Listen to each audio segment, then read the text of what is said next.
Cela fait plusieurs semaines que la guerre entre Israël et le Hamas a commencé.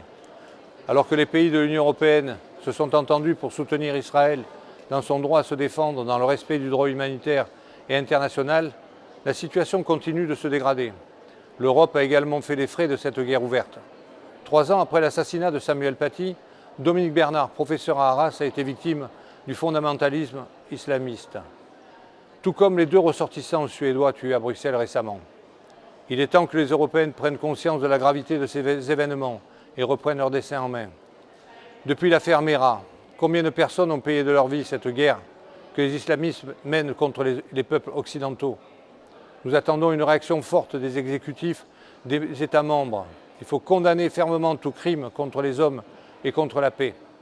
Emmanuel Macron s'est rendu en Israël pour une visite officielle, afin d'apporter son soutien aux Israéliens et d'encourager un cessez-le-feu. Mais nous ne sommes pas face à une armée régulière qui respecte les traités internationaux ou encore face à un groupe de militants comme la France insoumise qualifie le Hamas.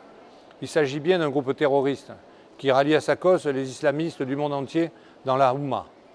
Le peuple israélien, le peuple palestinien ainsi que les peuples occidentaux doivent être protégés contre la barbarie du Hamas et des islamistes radicaux.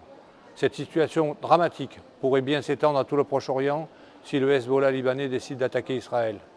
Nous devons protéger nos concitoyens et nos territoires contre ce fléau mondial qu'est le terrorisme islamiste.